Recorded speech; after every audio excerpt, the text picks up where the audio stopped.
Et quand vous dites que les gens ont du mal, le problème c'est que les gens ont le mal qu'ils se sont eux-mêmes injectés par la platitude, la fainéantise, la paresse, la lourdeur, la lâcheté. Mais le pire est qu'ils sont fiers de leur obscurantisme, ces minables. Ils sont fiers d'être cons. Bah non, je suis à moitié libanais. Putain, il est fort ce con. Ça dépasse tout ce que j'ai pu imaginer. On a repoussé les limites, là. Avec les prétentieux, c'est toujours pareil. Moi, je. Lire, c'est la compréhension radicale que je veux me tenir debout. Je veux pas ramper, je suis pas un esclave, je veux me tenir debout. Vous arriverez toujours à me faire rire, même quand je n'ai pas envie. Marx. Encore Marx. Toujours Marx. Voilà, c'est tout ce qu'il y a. Oui, oh, les ignorants confondent parfait avec Spinoza. Tant pis pour eux. Oui, alors ça, tant pis.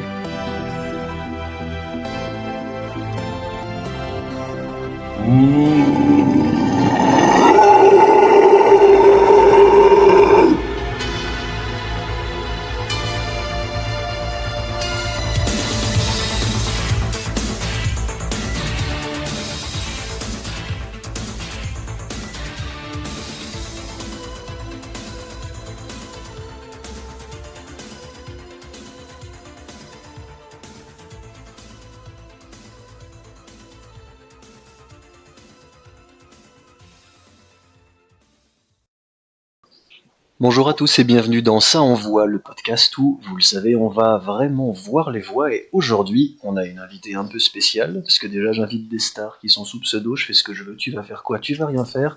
On est avec Callie Hope, elle est nouvelle dans la profession et c'est ça qui va nous intéresser, de voir comment elle est arrivée à la voix off, comment on peut y arriver, parce qu'on a très envie de le faire, parce qu'on y arrive par des voies aussi détournées qu'intéressantes. On va passer par l'orthophonie, par le secrétariat médical, par les histoires racontées dans une autre langue à son amoureux, comme quoi, là où il y a une volonté, il y a un chemin. C'est très mal traduit de l'anglais, mais tout le monde aura compris. Salut Kelly. Hello Alexandre. C'est un lancement tout moisi, mais ça te dit pas quand même de choses fausses. Ah non, c'est complètement vrai. Et puis, écoute, ça représente le parcours que je vais pouvoir partager avec vous. Tu vas nous parler de tout ça.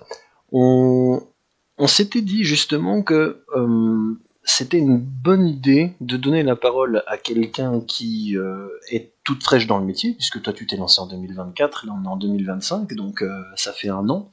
Justement parce que dans les métiers de la voix off, il y a, je dirais, une énorme pression psychologique sur la question de la légitimité. Est-ce que j'ai le droit? Est-ce qu'il faut que je me forme avant? Combien de temps? Est-ce que je vais être assez bon, assez bonne, etc. Alors, c'est pas le plaidoyer pour l'arrogance des gens feignants qui juste ont très envie de le faire sans se former. C'est évidemment pas ton cas. Toi, t'as bossé, t'es pas là par hasard. Mais c'est un beau témoignage aussi, je pense, qui va aider les gens pour se décomplexer et puis pour se dire si je m'en donne les moyens et que c'est mon truc dans la vie, eh ben il faut y aller. Il n'y a pas de parcours imposé, il n'y a pas d'âge et tout est possible. Et ça ne peut être que positif. Ouais, effectivement, si ça peut aider certains, écoute, c'est plutôt cool. Alors, raconte-nous tout. Toi, tu viens d'une famille de musiciens. Et depuis toute petite, il y a deux choses qui sont arrivées très tôt dans ta vie, tu m'as raconté, le chant et les livres. On va commencer comme ça. Tout à fait. Comme tu l'as dit, effectivement, je viens d'une famille de mélomanes avec plusieurs chanteurs, notamment mon grand-père qui était ma principale inspiration. Et il était soliste, en fait, dans un groupe de chanteurs. Ça se faisait pas mal à l'époque.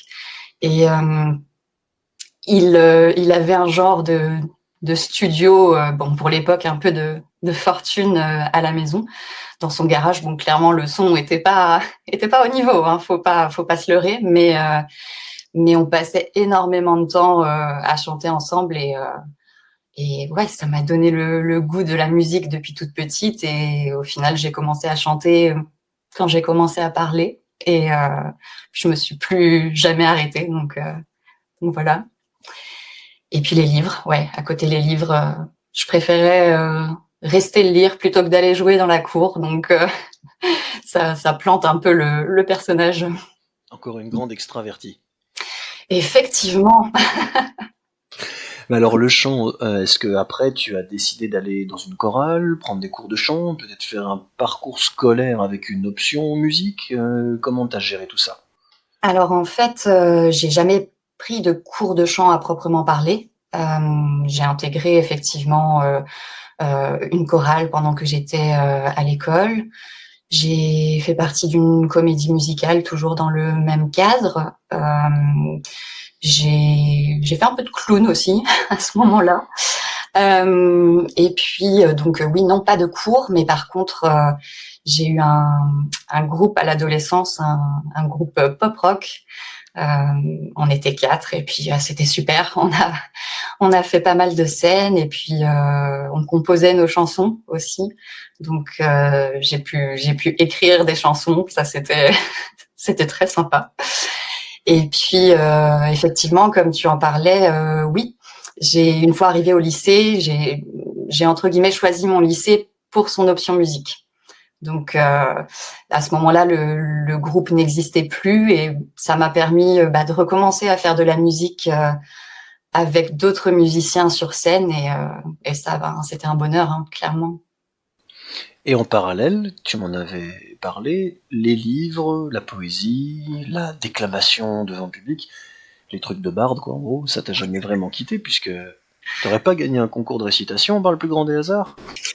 Si, même plusieurs années d'affilée, il me semble, même si maintenant ça remonte et je voudrais pas dire de bêtises, mais effectivement, dans mon école, il y avait ce qu'on appelait le festival à voix haute et justement, chaque année, il y avait un thème et on était libre de venir avec un texte à déclamer, justement. Et c'était généralement de la poésie. C'était un choix personnel des élèves. Et donc, ouais, moi, en fait, je crois que j'y ai participé chaque année depuis la 6e jusqu'à la 3e. Et généralement, oui, je finissais sur le podium. Donc, ça voulait dire que probablement c'était pas trop mauvais. Donc voilà. Alors, ce qui est étonnant, c'est que donc bac L option musique, un profil artistique, un profil musical, littéraire, et tu vas aller travailler dans le domaine très précis de l'orthophonie, dans un domaine médical. Qu'est-ce qui s'est passé? On t'aurait vu instit, prof de chant, fac d'histoire, et en fait non. Mais en fait non. Là, pour le coup, c'est vraiment l'histoire personnelle qui influence aussi un petit peu tes choix de vie. J'étais très très proche de mes grands-parents et ma grand-mère avait malheureusement un handicap physique qui la faisait beaucoup souffrir. Et depuis toute petite, j'avais cette volonté d'être dans le soin, dans l'accompagnement et de pouvoir aider les autres, leur faire du bien. Et du coup, je pense que j'ai dû commencer à parler de devenir infirmière vers 5 ans, et puis vers 10 ans de devenir médecin. Et puis en fait, les sciences, c'est pas trop ma came. Et à côté de ça, ça m'a bien dissuadée les premières fois où j'ai été exposée au sang et au trauma. Et là, je me suis dit, non, en fait, ça va pas le faire, c'est pas possible. Donc bon. Je savais pas trop. Et puis est venu le moment en terminale où, tu sais, on est tous passés par là, où on te met la pression parce qu'il faut choisir ce que tu vas faire dans la vie maintenant, alors que au final t'as pas de connaissances réellement du monde du travail, t'as pas d'expérience, puis tu te connais pas non plus toi-même complètement à cet âge-là. Donc tu sais pas forcément ce qui va te convenir. Donc j'explorais tout un tas de pistes en explorant effectivement l'enseignement, les domaines artistiques. Mais c'est vrai que comme beaucoup de familles, même si j'avais une famille d'artistes, on me disait alors c'est bien d'avoir une passion, mais il faut que tu aies un métier à côté. Il faut un vrai métier. Il faut trouver la stabilité financière, la sécurité, etc. et puis ouais, rentrer dans le moule en fait. Donc du coup, il fallait chercher quelque chose d'autre. Et c'est au fil des heures de cours où tu explores les sites comme Monicep etc., où tu rentres des informations vis-à-vis de ce que tu aimes ou pas, et ça te donne une liste de potentielles voies à suivre. Et là, l'orthophonie. Et en fait, quand ce métier-là est sorti de la recherche, je me suis dit, mais oui, bien sûr.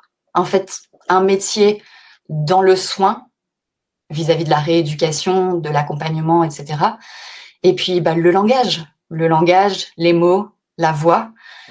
Et je me suis dit, mais c'est fait pour moi. Sur le papier, c'était vraiment le métier. Ça a fait naître une vocation. Et je me suis battue longtemps pour pouvoir intégrer ces études-là, puisque c'est très très compliqué. C'est sur concours national, et en fait, tu passes un concours pour chaque école dans laquelle tu postules. Donc, avec des épreuves totalement différentes, et il y a 1% de réussite nationale. Donc, autant dire que les places sont chères. Elles sont très très chères. Donc, j'ai passé les concours plusieurs années. Ténacité, voilà, j'étais pas du genre à lâcher. Donc j'ai fini par entrer en école à Lille, et j'ai fait 4 ans d'études effectivement en orthophonie. Malheureusement, voilà, la vie a fait que j'ai pas pu mener ce projet à bien, mais j'ai eu cette volonté effectivement de rester dans le domaine de l'accompagnement, dans le domaine du langage aussi. Et donc, je me suis orientée vers le secrétariat médical et médico-social, où pour le coup, là, c'est plus sur le versant administratif qu'on accompagne les gens, mais c'est également important. Donc, ça avait du sens, en tout cas, pour moi. Alors, ce qui est toujours intéressant avec ce genre de parcours, c'est que je suppose que tu as emmené des tas de compétences avec toi dans ton métier de voix off après, par cette approche phonatoire, anatomique, médicale. Tu n'as pas découvert comment fonctionnait un larynx parce que tu prenais tes premiers cours de théâtre. Non. Ça change la façon d'attaquer la chose.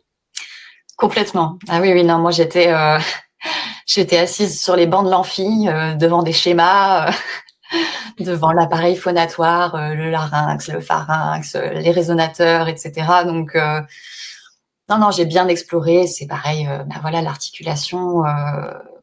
J'ai eu la chance de, même sans être diplômée, de pratiquer un petit peu, puisqu'on a des stages chaque année. Et j'ai pu faire des stages en cabinet libéraux, également en hôpital de jour, en CAMS, vraiment, tu vois, des publics différents, avec des pathologies différentes. Alors oui, forcément, le langage oral, c'est ce qui me sert aujourd'hui le plus vis-à-vis de ma nouvelle activité. Mais c'est effectivement très différent quand même de passer de la théorie à l'application technique. Le savoir, c'est une chose. Le mettre en place, c'est encore différent. Mais ça te sert encore quand même aujourd'hui? Bien sûr, ouais. Techniquement, tu peux nous expliquer comment? Disons qu'il y a cette compréhension vraiment de comment fonctionne l'appareil phonatoire, des différents muscles que tu sollicites, etc., dans ton articulation, la position de ta langue, de ta bouche, etc. C'est un plus, effectivement, de connaître ces choses-là. Et à côté de ça, quand je me documente ou que je me forme actuellement, ça m'arrive de remettre le nez, tu vois, dans les cours, en me disant, mais là, je pense que tel professeur avait dû me parler de ça un peu plus précisément. J'aimerais bien me rafraîchir un peu la mémoire pour voir ce qui en était dit à l'époque et si ça peut effectivement m'aider maintenant, quoi. C'est vrai que c'est quelque chose que je rencontre souvent dans mon métier, c'est que la méconnaissance de tout le volet scientifique de la voix, méconnaissance au moins au début, après on apprend sur le tas, amène souvent à des fautes d'hygiène qui sont des vraies mises en danger et des fautes professionnelles pour l'entretien de son outil. Selon les vocalistes à qui l'on parle et les domaines dans lesquels ils officient, mais chez les chanteurs, c'est une catastrophe en général. Alors qu'on aimerait qu'ils aient dans leur formation, dans les écoles de musique, un module de prévention médicale qui leur explique pourquoi ils risquent gros si jamais ils font pas attention. Risques, effectivement, en fonction des forçages qui peuvent avoir lieu. Donc, c'est sûr que ça serait très très pertinent et ça éviterait bien des écueils, je pense. On n'en parle pas assez souvent, mais il y a des cas de forçage qui provoquent des dégâts irrécupérables sur les cordes vocales. Et après, les personnes ont une voix voilée ou une voix brisée dans les cas les plus graves, à vie. Et bon, j'ai vu arriver ça. Ouais, c'est dangereux. C'est dangereux. Donc on ne sera jamais assez prudent. La santé d'abord, on ne parle pas assez du fait que la voix c'est quelque chose qui engage le corps et qui engage la santé avant d'être un instrument de musique. Tout à fait. Alors, comment as-tu décidé d'arrêter cette carrière autour de la voix, mais avec le médical au centre, pour devenir, depuis peu, voix off en indépendante? Eh bien, justement, tu en parlais dans l'introduction, ça vient du personnel, là, pour le coup. Enfin, aussi de circonstances, forcément autres, puisque j'ai aménagé peu de temps avant cette reconversion dans la voix off en campagne, vraiment en campagne profonde. Tu peux pas me battre, je suis dans un bled de 200 habitants dans le fond du Jura. Il y a plus de moutons que d'habitants. Fais pas ta rurale avec moi. C'est vrai, mais bon, je sais pas si on atteint les 1000 habitants ici. Mégalopole. C'est ça. Et forcément, il n'y a pas beaucoup de travail dans des zones comme ça. Surtout que le secteur est en tension, comme à beaucoup d'endroits, malheureusement. La santé, c'est très, très compliqué. On n'a pas assez de médecins, on n'a pas assez de professionnels. Et donc, comme il n'y en a pas assez, il n'y a pas 1001 postes de secrétaire non plus, tu vois. C'est logique. Et donc, mon contrat s'est terminé. Je me sentais pas à ma place. Je voulais aller voir ailleurs. Et je me suis retrouvée donc sans activité, à chercher un nouveau poste, toujours dans cette branche-là, parce que pour le coup, c'est un peu, je sais pas si c'est la raison, si c'est le conformisme justement à ces valeurs qui ont été inculquées vis-à-vis du travail, du vrai métier, etc. Mais voilà, je me disais, bah oui, ok, j'ai été formée, enfin, je me suis formée maintenant en secrétariat médical, bah, c'est là-dedans qu'il faut chercher, tu vois, ça tombe sous le sens. Et puis, ouais, comme je le disais, en fait, des postes, il n'y en a pas des masses. Et je suis restée comme ça plusieurs mois. Et donc, je fais le lien avec la partie personnelle, puisque c'était quelque temps avant où j'ai eu ce petit déclic, enfin disons cette petite graine qui a été plantée par mon amoureux, du coup. Mon amoureux qui est anglais à la base, qui est arrivé en France, il avait une dizaine d'années, donc il est complètement bilingue, mais et très intelligent, mais la lecture, ça en français. Ça lui demande vraiment des efforts. Donc, pour le coup, c'est pas quelque chose qu'il pratique très régulièrement. Et j'avais vraiment envie de lui faire découvrir mon auteur préféré, un auteur qui m'a marqué depuis l'adolescence et qui malheureusement n'est plus parmi nous. Et je voulais vraiment pouvoir lui faire découvrir ça, en parler avec lui. Et il avait essayé de se lancer. Et bon, voilà, comme je disais, trop compliqué. Et puis, il m'a dit, mais tu voudrais pas me faire la lecture je sais que t'aimes ça, la voix, etc. Vas-y, fais-moi la lecture, fais-moi découvrir. Et en plus, je vais sentir vraiment à quel point tu aimes cette œuvre. Donc, ben, écoute, go. Je me suis lancée, on l'a fait. Il a beaucoup apprécié, si bien qu'il s'est mis aux audiolivres quotidiennement. Donc voilà, tout ce qu'il fait, il a un audiolivre dans les oreilles. Donc c'est sympa. Et puis au fil du temps, sur la plateforme sur laquelle il écoute ces livres-là, il me dit bah tiens, il cherche des narrateurs. Est-ce que ça serait pas quelque chose pour toi, quoi? Puis je lui dis bah écoute, oui, j'aimerais bien, mais voilà, c'est pas très réaliste, quoi. C'est un peu fou comme idée. Et puis à ce moment-là, j'étais encore en poste et je me voyais pas en fait mener de front une activité parallèle. Surtout parce que bon, j'avais pas la disponibilité, mais aussi parce que j'ai besoin d'être à 100% dans ce que je fais. Et encore 100%, c'est peut-être même un peu plus. Et donc, je me suis dit, j'ai gardé l'idée dans un coin de ma tête en me disant, peut-être un jour, même si honnêtement, j'y croyais pas trop.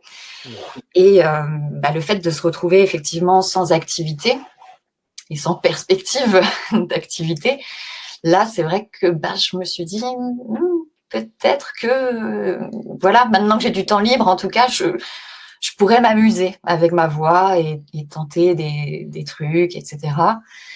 Et puis, lui, il était plutôt fier que je considère l'idée. Donc, il a commencé à en parler autour de lui. Oui, ma femme, elle va peut-être se lancer en voix off, etc. Et puis, il avait pas mal de réseaux au niveau du travail. Et au final, le fait d'en parler, on s'est retrouvés avec plusieurs personnes qui nous ont dit ah mais moi voilà, j'ai tel projet, honnêtement je pense à engager une voix off, ça pourrait être bien, etc. quoi. Et bon, à ce moment-là, j'avais rien à faire écouter, hein. C'était les gens se basaient vraiment sur ma voix naturelle conversationnelle en fait.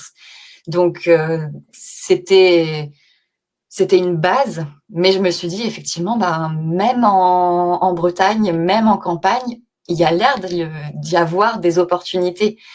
Et ça m'a un peu confortée à me dire, voilà, tu adores ça, c'est ta passion, la voix, le chant, la musique, l'art en règle générale, puisque j'aime peindre aussi, j'aime écrire, donc voilà, j'aime un petit peu toucher à tout. Et donc, ouais, là, je me suis dit, ok, je vais me renseigner. Et le fait que, à ce moment-là, je sois sans emploi, ça me donnait un statut particulier qui me permettait, de tenter l'aventure entrepreneuriale sans prendre de gros risques. J'avais la chance de pouvoir être accompagnée tant au niveau reconversion professionnelle que sur le plan financier pour monter effectivement mon affaire. Donc là, je me suis dit, ok, c'est peut-être une idée un peu folle, mais j'ai rien à perdre à essayer, j'ai tout à gagner. Donc, si ça marche pas, écoute, c'est pas grave, je rebondirai et s'il faut retourner au salariat, j'y retournerai. Et si malheureusement ça marche pas, ça aura quand même été une super aventure qui m'aura animée et fait vibrer au quotidien. Mais voilà, c'est pas le projet. Clairement, le projet, c'est de réussir, parce que j'ai très envie de réussir et du coup, je m'investis à fond et à partir de ce moment-là, ça y est, c'était lancé et j'ai commencé à consommer tout ce que j'ai pu, lire, regarder tout un tas de vidéos, écouter beaucoup et puis se lancer en formation. Voilà. Comme quoi, les portes d'entrée les plus intimes peuvent déboucher sur les actes les plus professionnels. Et oui, on s'y attend pas forcément, mais Mais c'est plutôt joli comme histoire. Et puis, finalement, c'est le révélateur le plus puissant. Mhm. C'est quand les... Qu'est-ce qu'il y a de plus puissant que quelqu'un qui t'aime et qui te connaît et dont tu sais qu'il ou elle te veut du bien, te dit mais non mais fais ça. Mhm. On a besoin de ce coup de pouce. Ça fait tellement peur de se lancer dans quelque chose de nouveau, d'artistique, d'incertain, de chargé. Ça n'est pas neutre. Hein. Chacun y va de son petit fantasme, de sa petite critique. Dès que tu fais quelque chose qui ressemble à être comédien, être sportif, être musicien, alors là c'est fini. Toute ta vie tu vas y avoir droit. Tu es un raté et un foufou qui n'a pas les pieds sur terre tant que tu ne passes pas à la télé, et puis le jour où tu réussis, tu es un chanceux qu'on a le droit de jalouser. c'est ça. 90% des interactions sociales sont déjà biaisées d'entrée. C'est le prix à payer de ce métier pour lequel il faut, à cause de cela, notamment, beaucoup de nerfs. Ouais. C'est pour ça que c'est très intéressant, et c'est très souvent le cas, d'avoir des gens qui ont eu une vie professionnelle différente avant, dont ils se nourrissent. Mhm. Il y a évidemment des gens qui ont la vocation et le chemin de vie, souvent parentalement aidés dans ce sens depuis 15-20 ans, Mhm. depuis l'âge de 15-20 ans.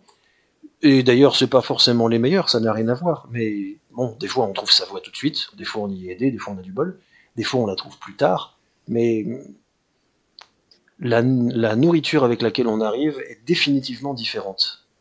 Ça donne des résultats très intéressants dans les voies. Je dis ça parce que je pense à une phrase que tu as prononcée au milieu de ton explication, que j'ai retenue. Tu disais, comme quelque chose d'extrêmement naturel pour toi, j'avais rien à faire écouter à part ma voix conversationnelle. Alors ça, c'est déjà très marrant parce que voilà, il y a certaines voix off qui arrivent, ça a l'air d'être ton cas, en ayant leur voix conversationnelle, et puis ils ont d'autres voix qui sont les voix de travail. Mhm. Et t'en as d'autres qui ne voient pas les choses comme ça. Alors, est-ce que tu peux nous expliquer un peu ton positionnement là-dessus et nous faire écouter quelques échantillons de différence? Oui, alors c'est vrai que effectivement la voix naturelle, pour le coup, c'est quelque chose, avant même d'envisager tout ça, qui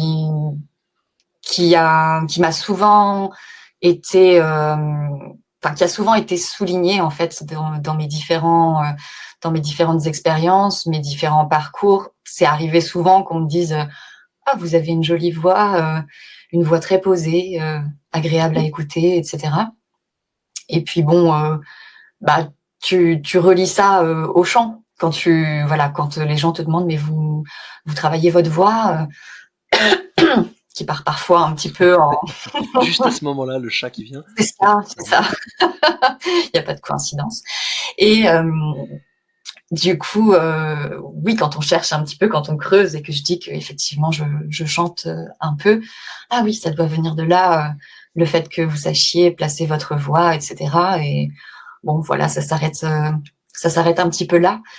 Et puis ouais, à côté de ça, j'ai toujours adoré lire des histoires, faire des personnages. La création de personnages, c'est vraiment quelque chose que j'affectionne. Là, tu me demandes de vous faire écouter, de vous faire découvrir certaines voix. Je pourrais penser éventuellement à un projet que j'ai déjà publié, le petit lutin, par exemple, à l'époque de Noël. Allez, je bois un coup avant. Oui, je sais, c'est un peu difficile ce que je demande là, à froid.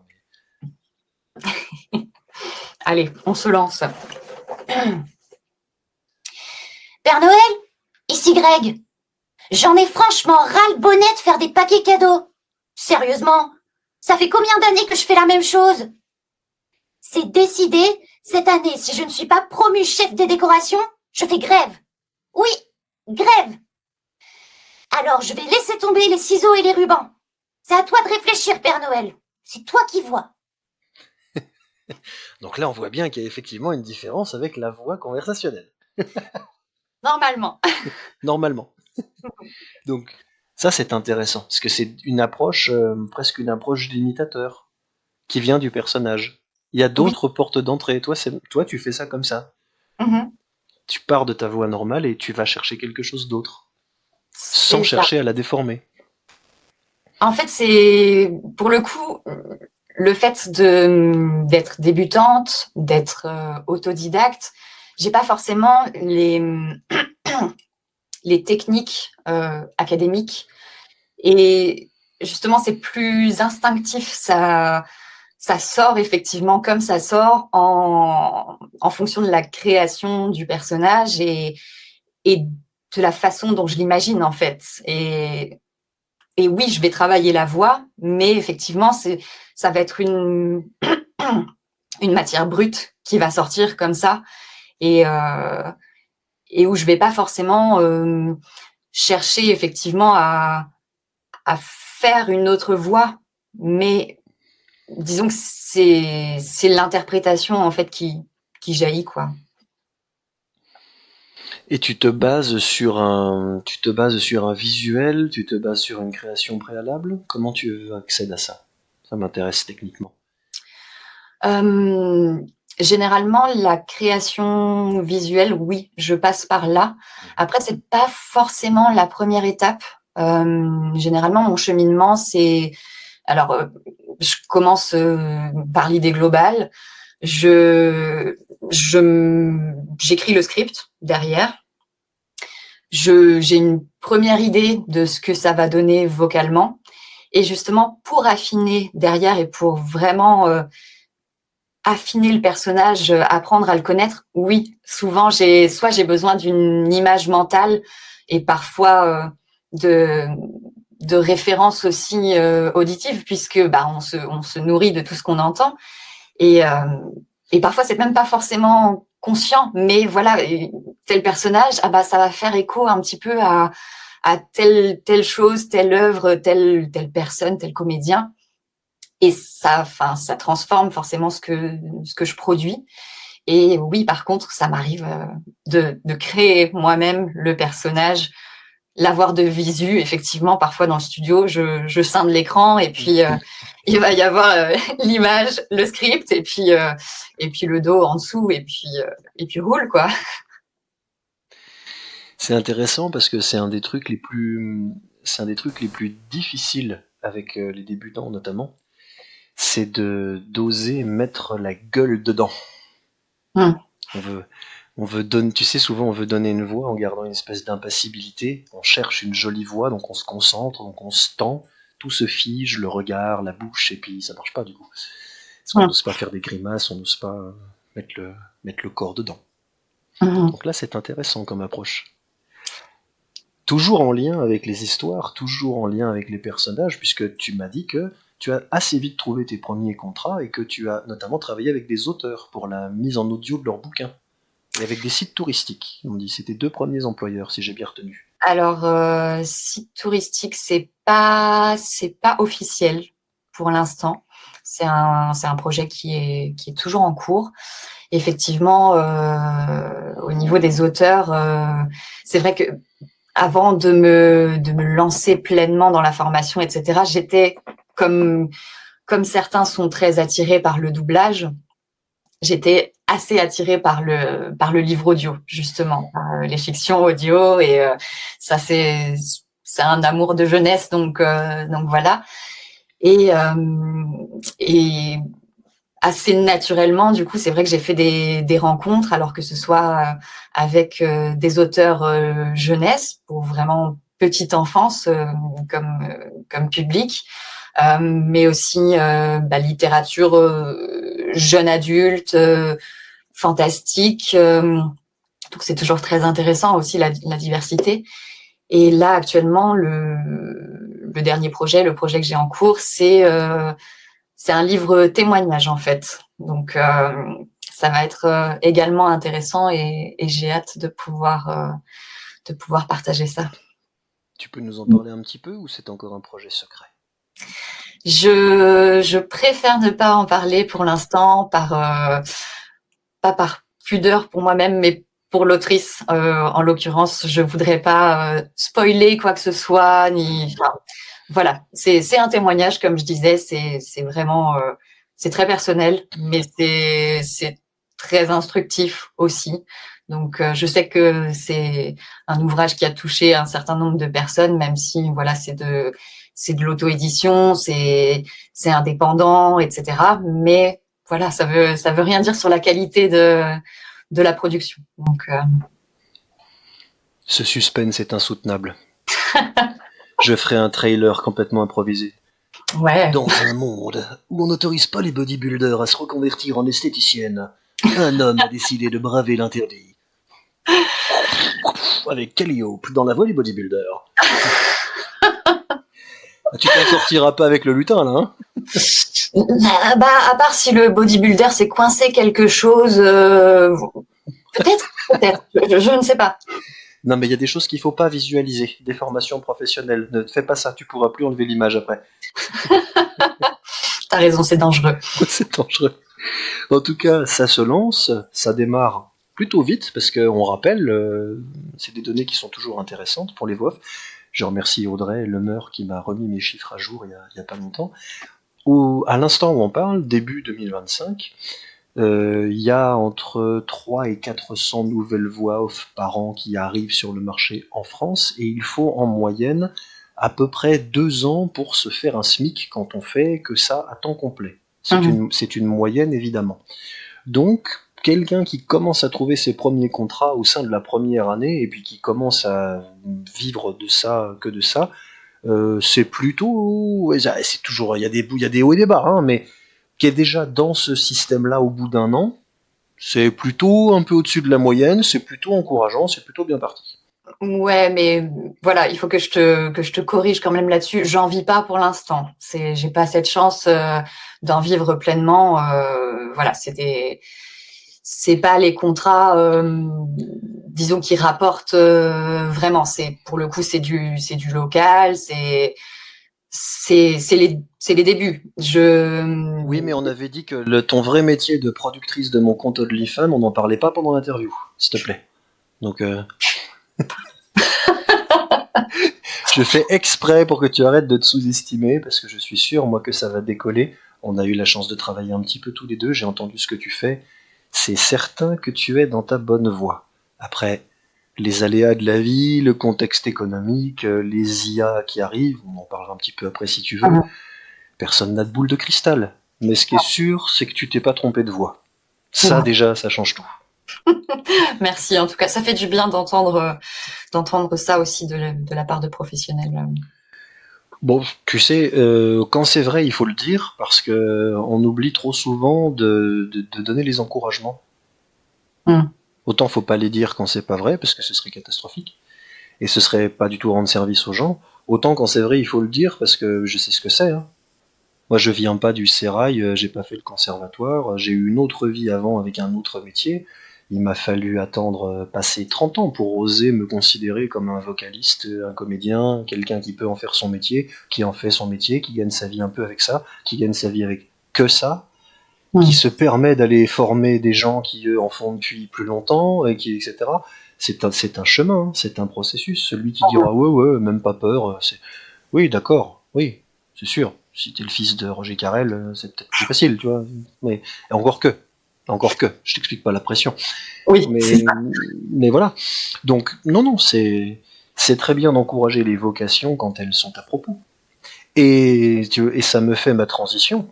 Tu vois, tout est pensé, c'est du machiavélisme. Oui. Parce que là où tu peux justement, par ton témoignage, peut-être inspirer des gens, c'est en parlant des peurs du débutant dans son métier, parce que tu n'es bien évidemment pas la seule à les avoir eues, à les avoir encore. Et donc c'est tout à fait normal, écoutez bien les gens qui ont l'angoisse et l'envie en même temps, parce que tout le monde y passe. Comment ça s'est passé pour toi, justement? Tu me parlais de l'importance du soutien des proches, notamment, qui a été un gros facteur. Ah oui, complètement. Je pense que, mais comme beaucoup, sans le soutien des proches, on serait pas là, toi et moi, aujourd'hui, en train de discuter, clairement. Et j'ai toujours eu besoin, effectivement, que mes proches, je vais pas dire valident, mais mais m'encourage effectivement dans ce que je fais pour avoir un minimum de confiance pour pouvoir le faire. Et donc, bah oui, tu l'as compris, mon amoureux a été très, très... il a été pour beaucoup, clairement, dans ce soutien, mais après, ça a été le cas également des amis et de la famille qui, pour le coup, me connaissaient en tant que chanteuse, m'avaient, pour certains, vue sur scène à l'époque, et qui, alors, étaient plutôt bluffés, notamment du fait de pas reconnaître ma voix dans ce que je propose, dans ce que je publie, de me dire mais quoi, c'est toi là? Non, faire, ça. mais non. Et puis même, il t'engueule quand tu fais des gens que tu connais, mais non, mais c'est pas toi. Mais non, mais c'est pas toi, non. Et puis bon, c'est vrai qu'en ayant ces retours-là, je me suis dit, c'est positif ça, tu vois, qu'on me reconnaisse pas, c'est que quelque part je fais peut-être bien mon travail. Donc oui, en ayant effectivement du monde derrière moi qui me dit vas-y fonce, ça va le faire, nous on croit en toi. Bah ouais, on se dit ok, je vais. Oui. On a besoin de l'entendre. C'est ça. C'est pas qu'une question de courage personnel, même si bien sûr il en faut pour oser se lancer. On a besoin d'élan et on a besoin de sécurité. Puisqu'on se lance dans quelque chose de totalement précaire et de totalement effrayant et inconnu, on a besoin de savoir qu'on a un camp de base auquel on peut revenir si jamais ça ne va pas. C'est ça le truc. Donc, je me permets de le reformuler, mais sous ta validation et sous tes corrections éventuelles. Surtout pour des métiers comme celui-là, trouvez des gens qui croient en vous, sinon vous ne démarrerez pas. Et si les gens qui sont autour de vous ne croient pas en vous, changez les gens. Ouais. C'est que vous n'êtes pas entouré par les bons. C'est pas faux. Mais vous n'y arriverez pas. Vous n'y arriverez pas avec un conjoint, des parents, des amis proches, des collègues qui toute la journée, parce que ça arrive, c'est important, ça emmène des vies vers le mieux ou vers le moins bien. C'est pas une blague en fait, c'est pas anodin, mais j'en ai connu moi des gens qui avaient un vrai talent, qui avaient une vraie passion, qui avaient attendu des années, qui l'avaient laissé flétrir, et qui allaient vieillir beaucoup trop vite et mal de ça, jusqu'à en tomber malade parfois. C'est mon intime conviction que certaines maladies sont venues en grande partie de ça. Même si évidemment, j'aurai jamais la preuve microscope à l'appui, mais bon, voilà, je sais ce que j'en pense. Mais parce que souvent, trop souvent, je vais me lancer comme humoriste. T'es sûr? Et ça marche? Non, mais garde ton boulot de comptable ou de garagiste ou de traiteur, parce que ça, c'est des vrais métiers, tu vois. Ça, c'est une arme de destruction massive. Pour quiconque comprend un peu ce que c'est que le processus créatif et que le cheminement artistique, c'est d'une puissance incroyable et d'une fragilité infinie, les deux en même temps. Et donc, faut être entouré par des gens qui comprennent ça et qui prennent soin de vous, vraiment avec vigilance, particulièrement sur ce terrain. Vous ne pouvez pas être en amitié, en couple, en entourage professionnel avec des bourrins inartistiques si vous voulez vous-même en vivre professionnellement et être sur ce chemin. Et c'est pas assez souvent dit, et tu l'illustres, il me semble, par l'inverse et par le positif, heureusement.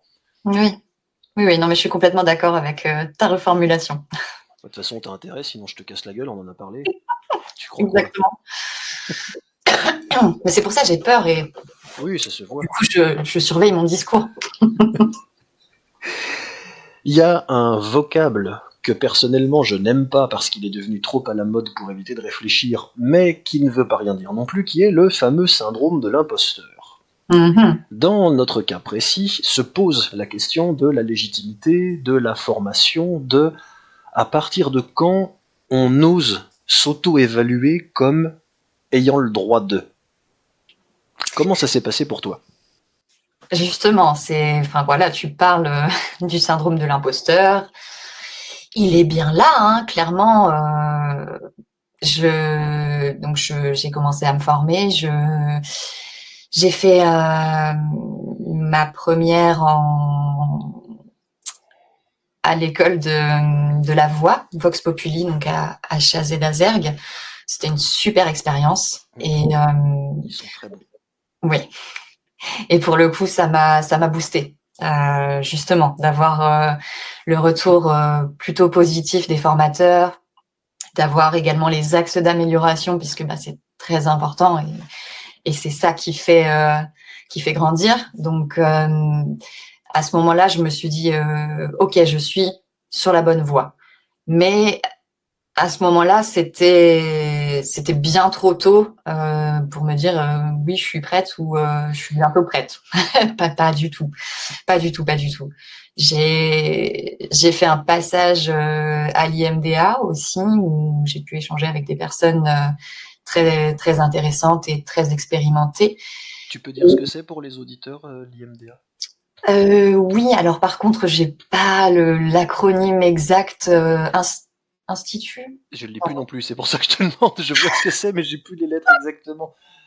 Nous sommes des professionnels, là, tout ça. Oui, tout à fait. Mais ouais, on le dit tellement souvent, IMDA, que bon, voilà, c'est pareil, c'est une école donc de formation pour les professionnels de la voix. Donc que ce soit en voix off, toute prestation confondue, livre audio effectivement, et puis j'ai pu assister également à une après-midi doublage, donc j'ai pas pratiqué ni quoi que ce soit. C'est un art vraiment particulier et voilà, je suis trop novice pour pouvoir le faire. Enfin, j'ai fait quelques petits exercices pour le fun avec eux, mais oui, en tout cas, c'est une école qui est complète, elle aussi.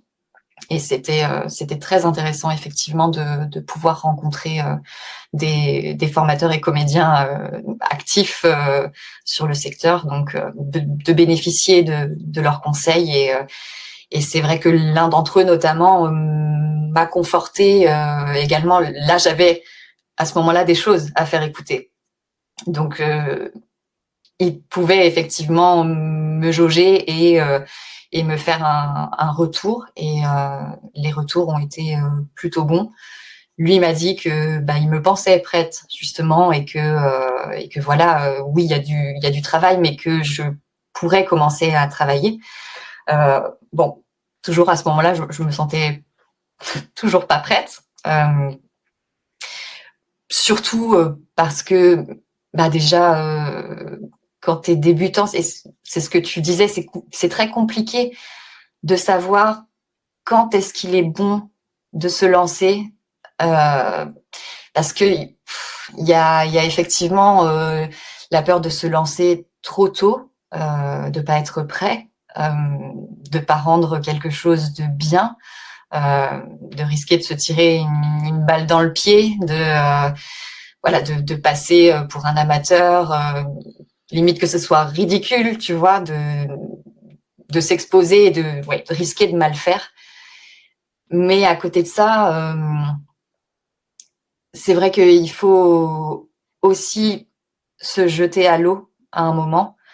Et j'ai pas mal de personnes qui m'ont dit mais voilà, mais là commence, publie, c'est ok, c'est pas parfait, mais c'est déjà bien, donc fais-le. Et c'est vrai que si on attend que ce soit parfait, on fait pas grand chose. Et il y a une phrase qui m'a beaucoup été répétée aussi, c'est la perfection, c'est chiant. Donc du coup, bon, pour la bonne élève très studieuse et perfectionniste que je suis, ça a été difficile à entendre, et je travaille toujours dessus sur le fait que ça n'a pas besoin d'être parfait.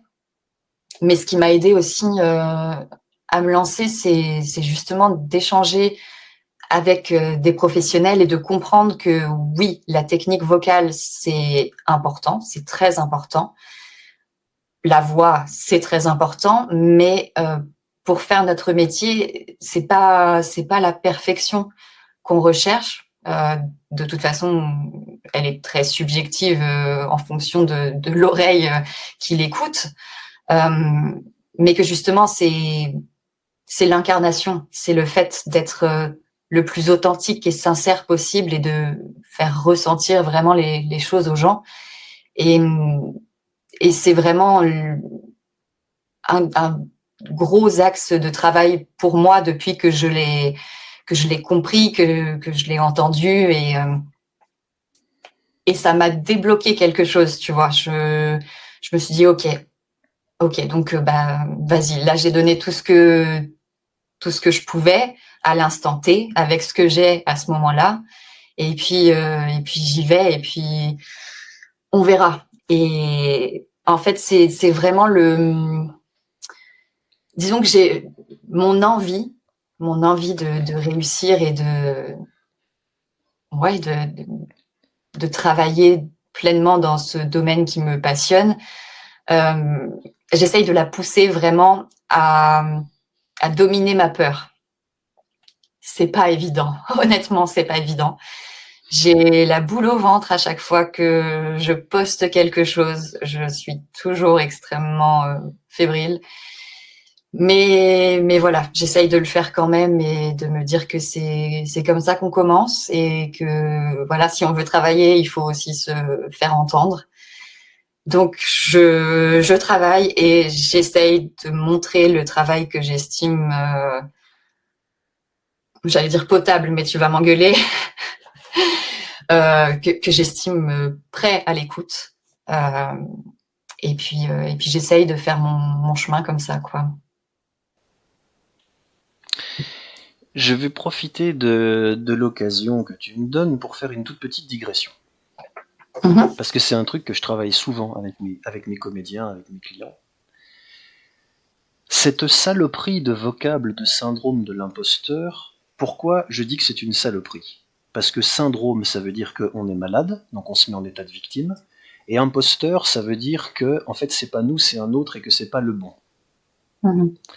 En réalité, toute pathologie, j'emploie le mot à dessein en pesant mes mots, qui va vers des problèmes de légitimation à ses propres yeux, est une forme d'orgueil.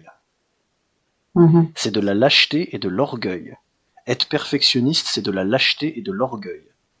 Il faut, je le balance dans la gueule aux gens comme ça, et après j'affine, parce que je dis pas aux gens, vous êtes des lâches et des orgueilleux. Je dis le phénomène qui s'applique en vous et qui vous fait du mal, vous finissez par le prendre pour une qualité qui fait partie de votre personnalité et par le revendiquer en voulant juste garder ses bons côtés sans les mauvais. C'est là que vous vous ferez broyer. Parce que c'est impossible de vouloir le toucher du feu sans se brûler. Vous aurez tout ou vous aurez rien.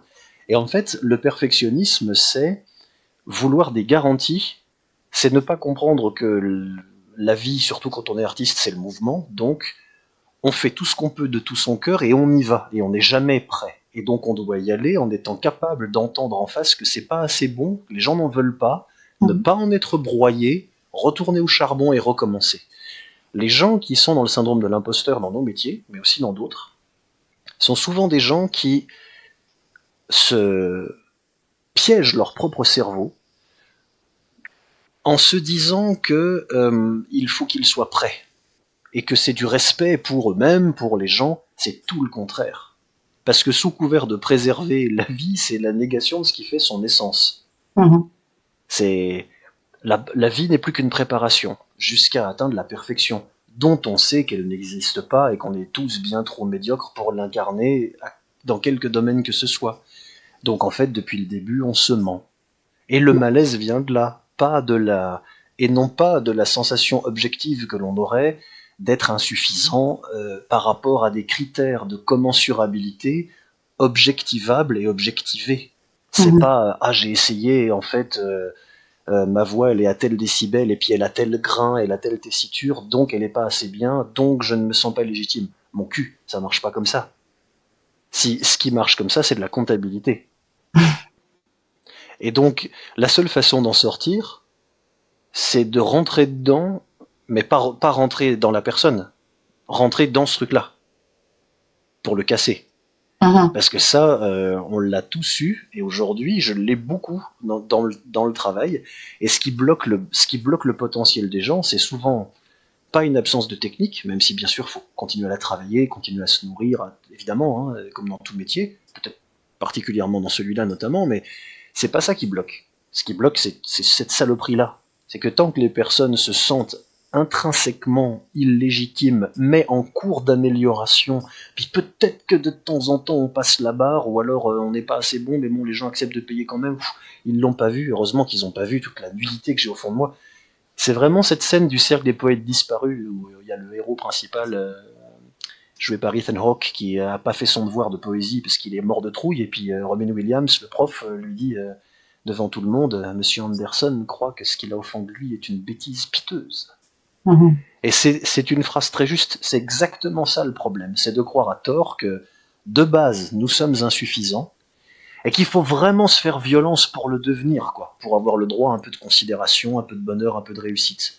Mais d'où, en fait? Qui vous a mis ça en tête? Que de base, vous étiez nul, insuffisant, médiocre, pas grand-chose.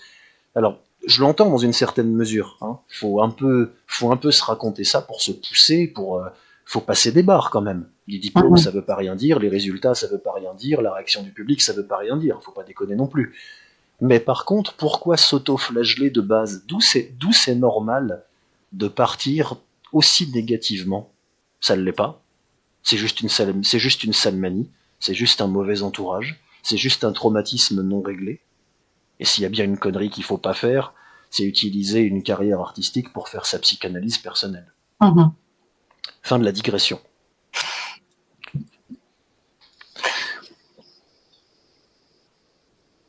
Tu penses que le problème de légitimité que tu penses avoir, à tort évidemment,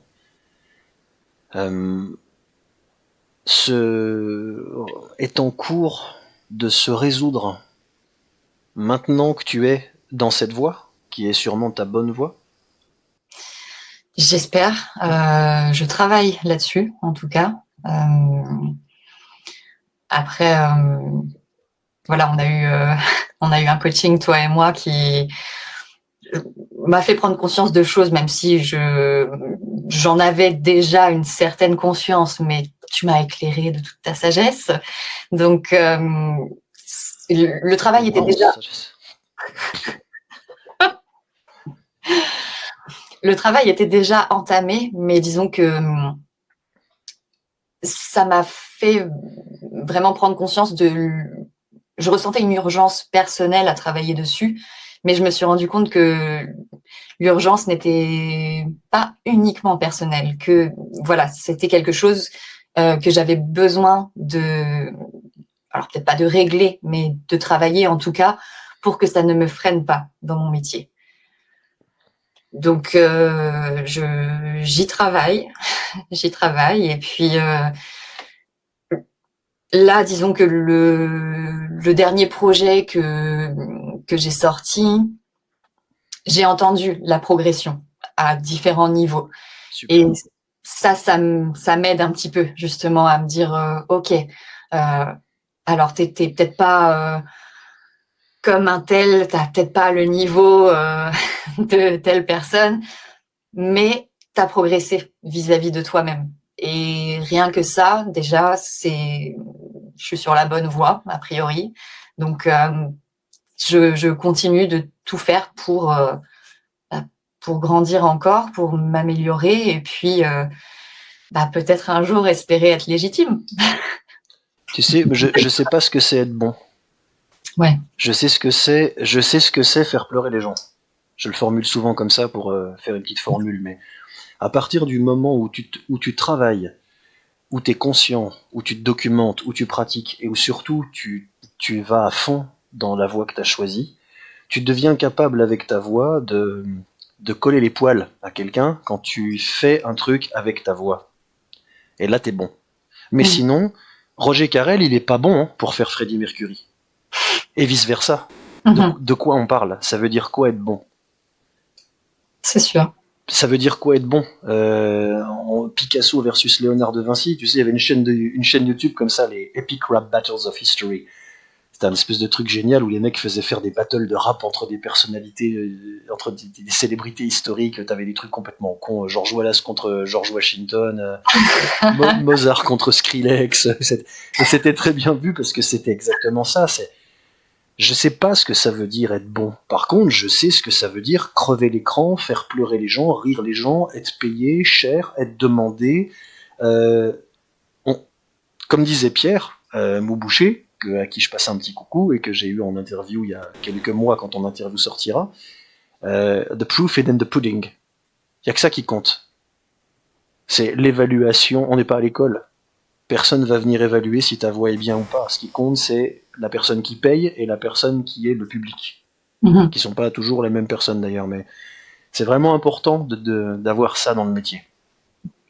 Et c'est dans tous les métiers. Hein. Je me souviens de conseils dans le manuel d'écriture de Stephen King qui disait même si vous pensez non, je confonds. Oh, je deviens vieux. C'est Jack London qui disait ça. J'écris 4 heures par jour dès que je me lève le matin, jusqu'à ce que ce soit prêt, et le soir j'envoie à l'éditeur. Si c'est bon, j'envoie à l'éditeur, et si c'est pas bon, j'envoie à l'éditeur.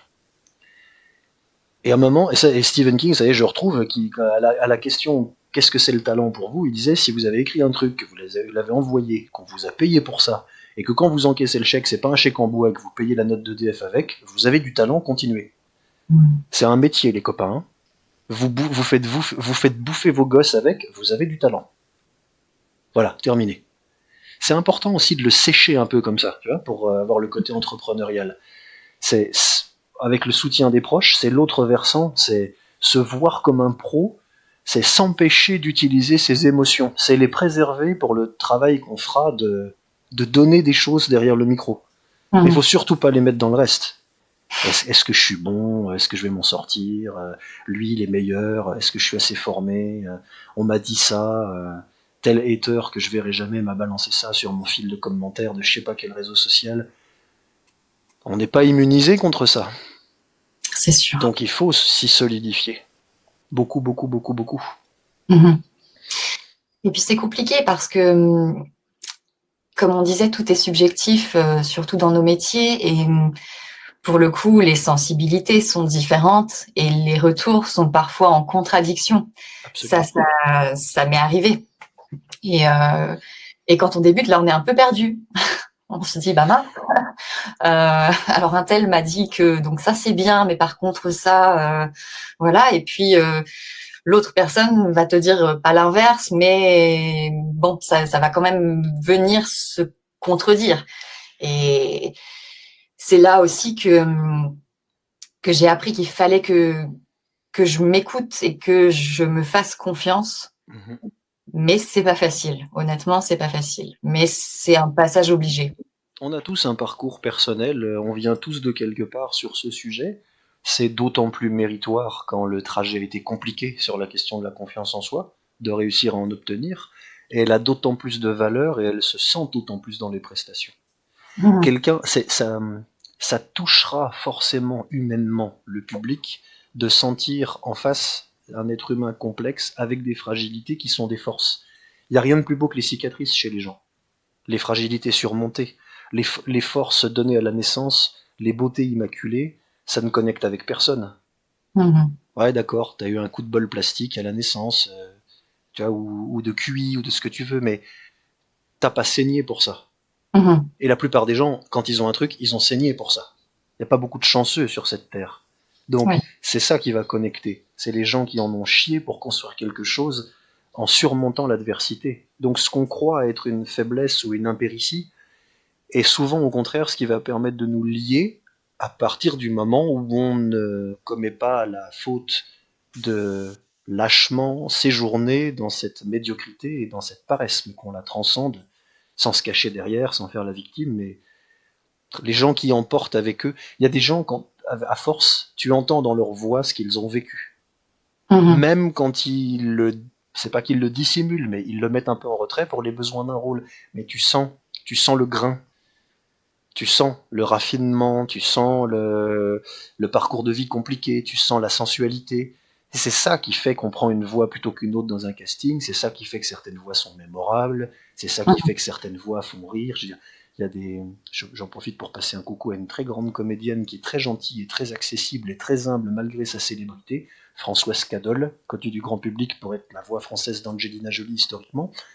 C'est une dame qui parle à la ville presque comme quand elle double Angelina Jolie. Et c'est pas une manœuvre de séduction. Mhm. Elle est comme ça. Elle est raffinée et voluptueuse et sensible et attirante et charismatique. En plus, c'est une très belle femme, ce qui ne gâche rien. Tout est logique, hein, on a le full package. Mais du coup, la voix sort comme ça. Et c'est ça qui fait sa puissance. Elle n'a pas essayé de construire un truc pour séduire, parce que ça, à un moment, tu finis par t'en méfier, parce que tu vois qu'il y a un artifice construit. Eh ben, on a tous ça à notre façon. Plus ou moins spectaculaire, talentueuse et appelée à briller, c'est une fausse question. Un comédien heureux, c'est un comédien qui travaille. Star, c'est un autre métier. Oui. Moi-même, qui suis d'une volupté absolument infinie, c'est moi qui ai tout appris à Françoise. Ça ne se voit pas dans ma vie. Mais ne ris pas, c'est extrêmement vexant. Excuse-moi. C'est de notoriété publique, effectivement. Elle parle très souvent de toi, donc. Bah oui, tu penses. Évidemment. Moi qui suis une star. Mais c'est important de s'en souvenir de tout ça. Il faut garder sa plasticité quelque part. Une voix, j'aime pas dire une voix, on dirait que la voix peut exister toute seule comme ça sans le reste. Allez, un comédien. Je t'aime, Pierre. Un comédien, un comédien, c'est quelqu'un qui aménage volontairement sa fragilité sans que ça devienne de la faiblesse. Si t'es fort et que fort, faut être adjudant-chef à la Légion étrangère, tu peux pas être comédien. Donc c'est normal d'être sensible. Il faut juste pas devenir le genre de gros casse-couille qui est incapable de gérer ses émotions et qui dit « Ah, c'est parce que je suis hyper sensible ». Parce que là, en fait, t'es juste chiant. T'es pas bon comédien parce que tu pleures devant des paquets de nouilles ou que tu sais pas contrôler tes hormones. Tout ça est complexe. Je fais exprès parce que je sais que ce sera vu par des gens qui débutent aussi. Donc j'en profite, voilà, pour donner un peu ça en passant. Des fois que ça sert. Ça va servir, je pense. Il y a un truc, par contre, où tu as pu t'appuyer dessus, parce que là, problème de légitimité ne se pose pas. C'est le chant. Parce que ça, le chant, t'en fait depuis des décennies maintenant. Oui. Alors, justement, ça n'a pas l'air si simple. Comment le chant a pu aider, s'il a pu aider? Est-ce que tu as pu transférer des trucs du chant vers la voix parlée, vers le jeu, vers la voix off? Alors oui, mais comme tu dis, la légitimité pour le coup, oui et non. Le fait de ne pas être passé par un parcours académique, comme je le disais tout à l'heure, de ne pas avoir pris de cours, travailler réellement l'organe, etc. Ça laisse toujours un petit goût de je suis amateur, voilà. Est-ce que c'est suffisant? Est-ce que c'est suffisant pour monter sur scène? Et puis, en fait, oui. Pour le coup, la scène, j'en ai fait. Donc, et on m'a pas jeté de tomates. Donc bon, c'est que ça devait pas être trop mal, mais comme d'autres invités, par exemple Audrey, qui je sais est chanteuse elle aussi et qui peut-être a conscientisé plus les transferts de connaissances et de compétences entre la voix chantée et la voix parlée. Pour moi, c'est beaucoup plus abstrait en fait. Le chant, ça a toujours été, pour le coup, instinctif, du ressenti. C'était de l'écoute, c'était un peu de mimétisme au début. C'était apprentissage par essai-erreur, et puis on recommence, et puis on s'améliore. Alors c'est pour ça que je vais pas employer de termes techniques pour te dire alors oui, ça précisément, ça m'a servi, etc. Mais disons que c'est sûr que le chant vis-à-vis du souffle, même si je travaille encore beaucoup là-dessus, le souffle, la respiration, la musicalité qui parfois peut nous desservir en voix off,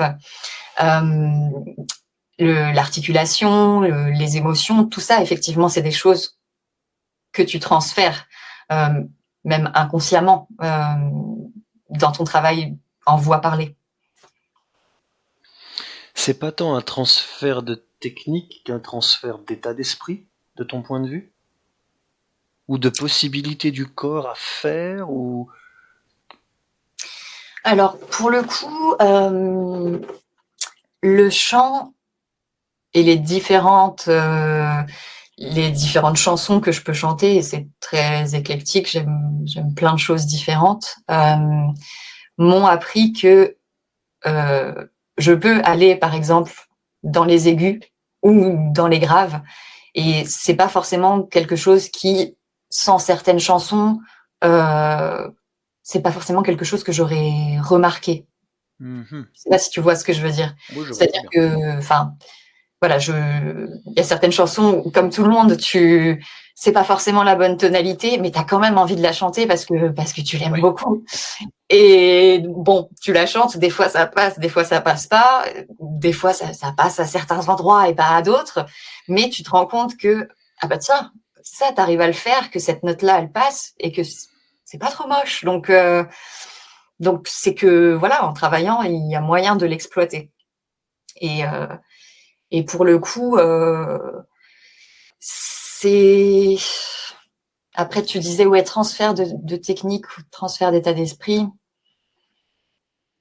J'ai pas la sensation d'avoir réellement le même état d'esprit dans le chant que dans la voix off. C'est peut-être bizarre. Intéressant. Non, mais c'est... Alors, est-ce que tu peux expliquer pourquoi, justement? Est-ce que tu peux décrire l'un et l'autre pour qu'on comprenne les différences entre les deux et pourquoi cette intransférabilité? Bizarrement, je me sens plus à nu en voix parlée qu'en voix chantée. Alors que c'est pas forcément courant.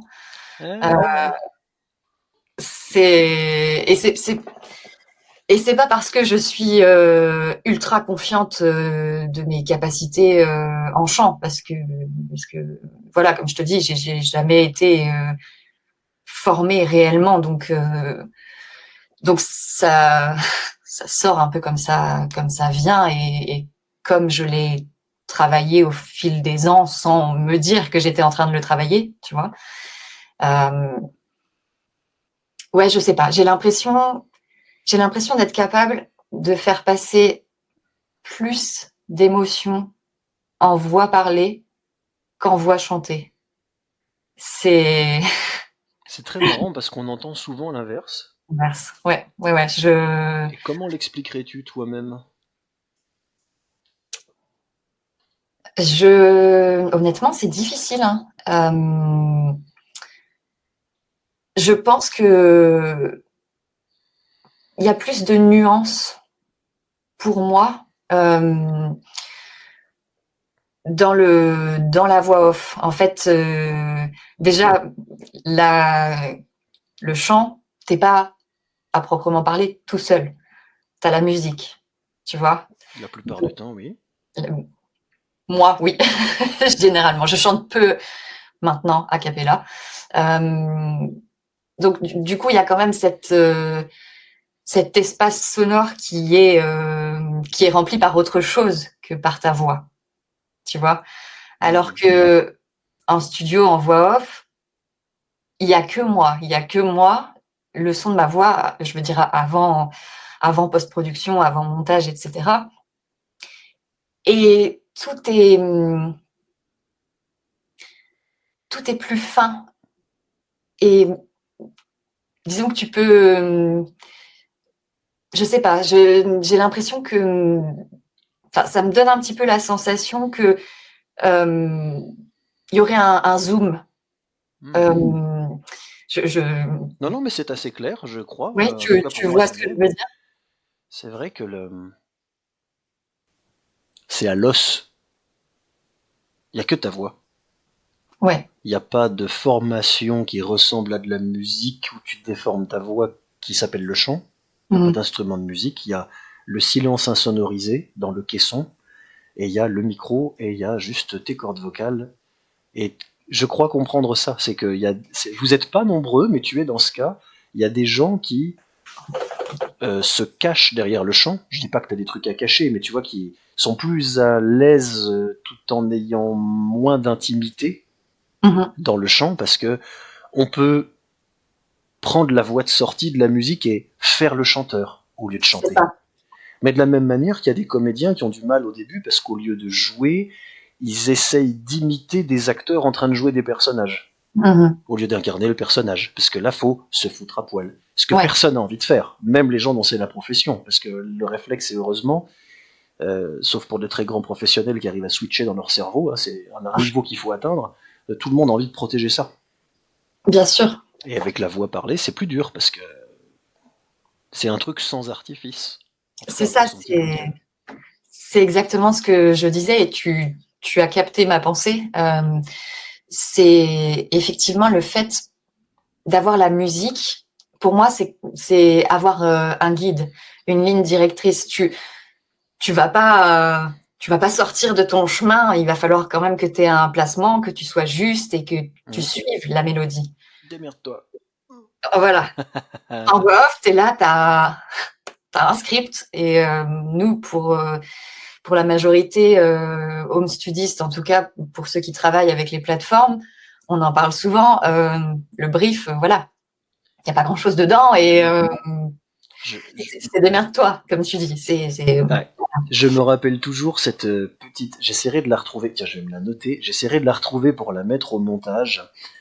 Il y a une fois Georges Clooney sur un plateau télé de je sais plus quel talk show qui parle avec beaucoup d'autodérision sur son propre parcours de ce très mauvais film qui est même un nanar devenu connu pour ça, qui est Batman et Robin, dans lequel il a joué Batman. Parce que on voit ce qu'ils ont essayé de faire au niveau de l'humour, mais ça tombe à plat tout le temps parce que c'est vraiment Black Carambar et bon, mauvaises conditions. Les comédiens sont bons, enfin Georges Clooney quoi. Les comédiens sont bons, les dialogues sont pas mal écrits, mais à un moment la mayonnaise prend pas. C'est la magie du cinéma dans son envers. Et donc lui, avec beaucoup d'humour, à un moment, il dit voilà, imaginez le truc. Je suis dans mon costume en plastique tout coincé comme ça, donc on voit que ma bouche parce que je bouge comme ça dans un costume mal fait, donc pour donner des expressions de visage de comédien, c'est génial. Et puis là, j'entends comme consigne. Alors ok Bruce, tu es un orphelin, tu as perdu tes parents, tu es dépressif, tu n'as plus aucune raison de vivre, et action.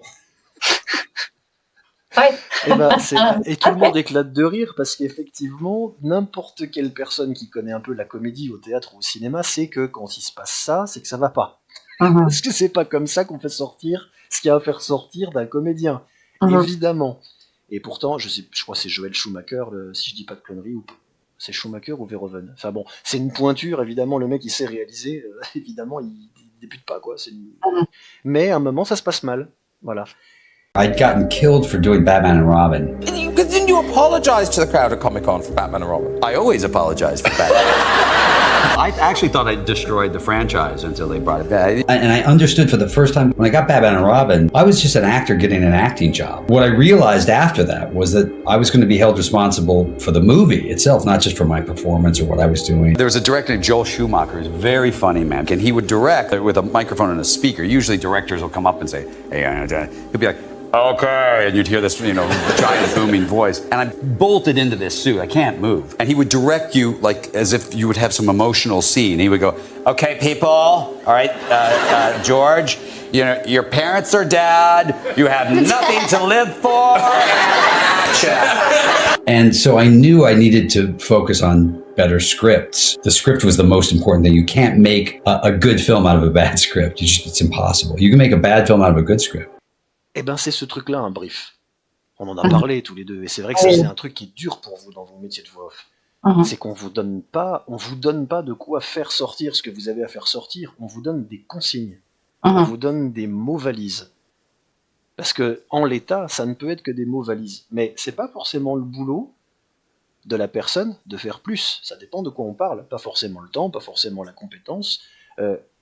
Aussi partir du principe, et ils ont pas forcément tort, que c'est à vous d'avoir appris à créer quelque chose de bien par rapport à ça, et qu'il suffit de vous donner ces starting blocks pour que vous y alliez puiser en vous dans votre boîte à outils, que vous compreniez la situation, les enjeux, sans qu'on vous ait besoin de vous faire une explication de texte lourdingue, parce que on va prendre celui qui comprend vite en fait, si on a le choix entre plusieurs comédiens.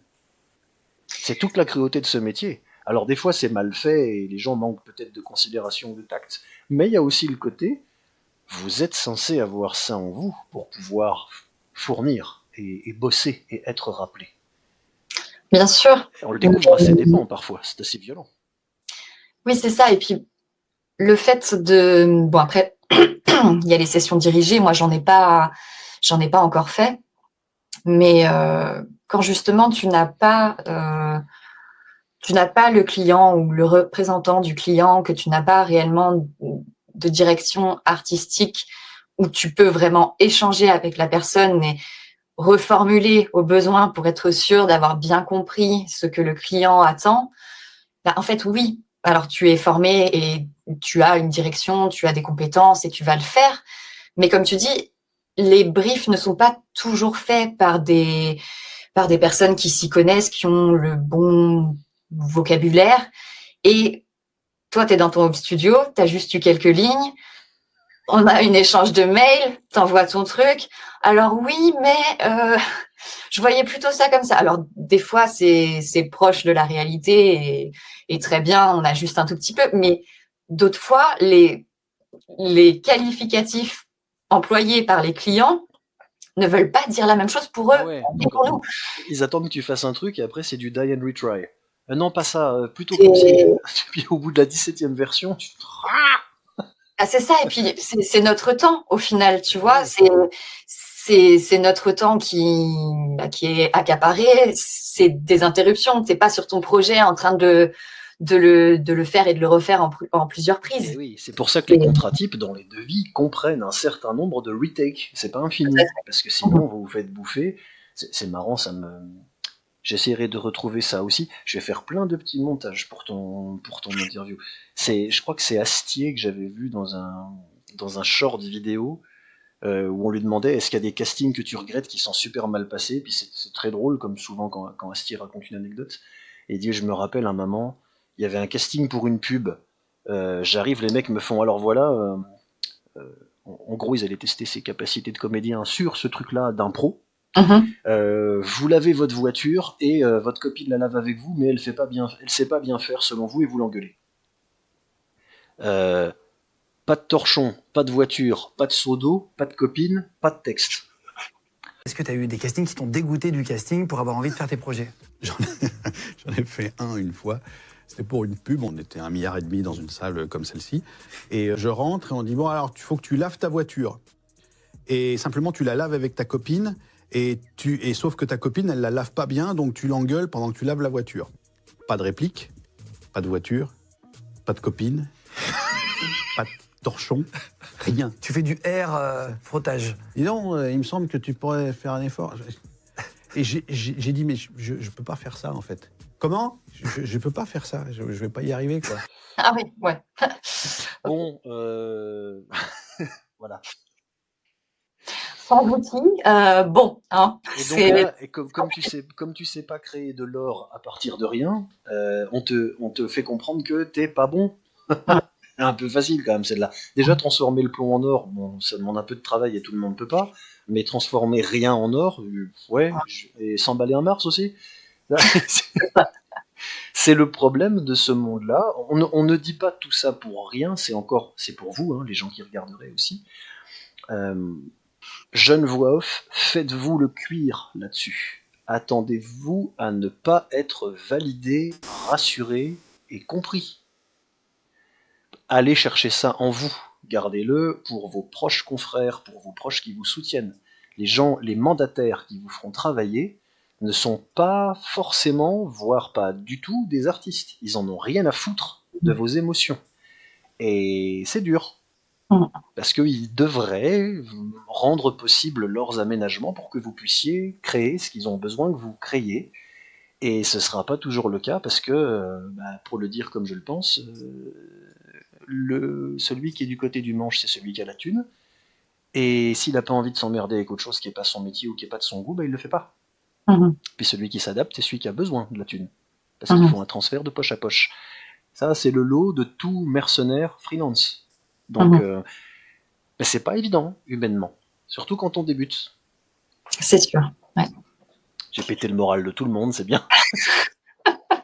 Non, mais tu as raison, c'est super important de tout prendre en considération, que ce soit cet aspect-là, notamment, ou même, là, je dévie peut-être un peu, mais tout l'aspect qui n'est pas artistique, mais qui vient avec l'activité d'indépendant. Et je sais que ça avait été un petit peu le cas pour moi, et je l'observe aussi chez certains collègues. Quand on est débutant, quand on est jeune voix off, on se fait une idée de ce que va être l'activité. Mais souvent, c'est pas le cas. C'est pas la même chose, tu vois. Et il faut être, disons qu'il faut pas se bercer d'illusions et se dire ça va être tout beau, tout rose. Justement, je m'achète un micro, je me mets juste derrière le micro, je parle et c'est bon. Non, pas du tout. Pas du tout. Et il faut être conscient du travail que ça représente, de l'engagement que ça représente, du temps nécessaire pour le training, pour arriver à un niveau justement professionnel, pour pouvoir se dire professionnel. Et ça, c'est compliqué aussi de savoir en tant que jeune voix off quand est-ce qu'on peut le faire ou pas. Donc, mais oui, il faut que les gens le sachent.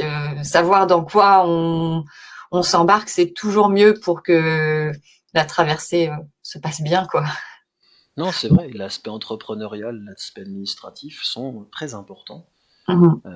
Et c'est une plasticité, encore une fois, de caractère qu'il faut avoir. Il faut passer de chef d'entreprise qui fait un boulot casanier assez solitaire à personne capable de donner plein de choses très impudiques, très intérieures, mais comme un écrivain. Un écrivain, c'est quelqu'un, d'une certaine façon, qui a le cul devant un ordinateur comme une secrétaire 8 heures par jour. Ouais. Mais sauf que c'est un boulot artistico-créatif, littéraire. C'est du traitement de texte, quoi. Donc à un moment, il faut faire ses lignes. Et puis après, il faut les trucs avec son agent, et puis gérer l'administration, et puis les droits d'auteur, et puis machin, comme pour vous. Et donc le va-et-vient, le grand écart entre ces deux façons d'être au monde, faut être échauffé, quoi. Sinon, les adducteurs, ils claquent. Cette métaphore va beaucoup trop loin. Mais vous avez l'image.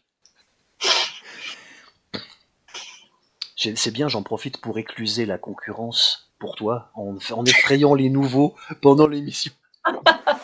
C'est gentil, trop aimable de ta part. Non, quand on dit la vérité, il faut tout dire. Le bon et l'effrayant pour aller le combattre, parce qu'il se combat, il se surmonte. Et tu vas voir comment je m'en bête les patouilles avec ma transition grâce à ça. Parmi les trucs qui font peur, et notamment les débutants, et c'est pas forcément à tort, l'intelligence artificielle. On ne peut pas ne pas en parler, à l'époque où nous sommes, surtout dans nos métiers. Quel est ton point de vue sur le sujet ? Eh bien, ça va très vite. Clairement, on le constate chaque jour. Mais disons que malgré les améliorations, alors on ne sait pas de quoi sera fait l'avenir et à quel point l'IA va, entre guillemets, s'humaniser en termes de travail vocal. Mais disons que pour l'instant, et on est très nombreux à être d'accord à ce niveau-là, alors ok, elles parlent bien, elles articulent bien, mais il se passe rien au niveau émotion, au niveau transmission d'un message, de quelque chose de vrai. En fait, c'est froid, c'est creux. Et du coup, pour l'instant, disons qu'effectivement, ça met en péril peut-être le travail et les potentiels contrats de jeunes voix off qui justement ne sont pas encore réellement aguerris, qui n'ont pas... je dis pas que moi je le suis, c'est pas du tout le propos, hein, mais disons que certaines personnes qui débutent n'ont pas encore affiné assez leur oreille, n'ont pas une oreille encore assez critique pour se rendre compte de la qualité de ce qu'ils font et justement des axes d'amélioration, de là où ça pêche. Et c'est les personnes qui se vendent pas cher aussi sur les plateformes. Et je pense qu'effectivement, c'est le travail de ces personnes-là qui risque d'être volé par l'IA actuellement. Après, comme je disais, on ne sait pas de quoi demain sera fait, on ne sait pas comment ça va évoluer. J'espère que voilà, les émotions resteront typiquement humaines et que on aura toujours notre valeur ajoutée et notre authenticité et notre sincérité. Mais je trouve ça très difficile de prévoir. Si je me rappelle l'analyse d'une personne que j'ai interviewée il n'y a pas longtemps, qui est spécialiste de ces questions, il me disait que ça va tellement vite justement que bientôt l'IA va commencer à se prendre les pieds dans son propre tapis parce qu'elle va commencer à brasser comme matière première du contenu qu'elle aura elle-même généré. Donc on va couper à la flotte de plus en plus la matière première, ce qui va empêcher d'obtenir la finesse de certains résultats. Et ça va évidemment écluser pas mal de choses, mais ça va aussi permettre des fenêtres d'opportunités incroyables parce que bientôt, on ne précisera plus que les choses ont été faites par l'IA. On précisera fièrement quand elles sont faites par des humains. Et là, les gens qui auront pris la peine de faire de leur métier une profession, vont avoir un boulevard. Ça va être les soldes. C'est mon avis optimiste sur la question. Et c'est pas de l'optimisme désirant, c'est-à-dire en claquant des genoux et en espérant que. Non, c'est vraiment la logique du truc semble aller vers ça. C'est-à-dire que, au contraire, l'ère des voix humaines s'ouvre enfin, puisque nous avons maintenant la possibilité de le faire autrement. On va comparer. J'attends avec une impatience teintée de résignation et beaucoup de rigolade sous cap le Skynet 14.0 qui va être capable de me faire du Roger Carrel. Je suis pas trop inquiet.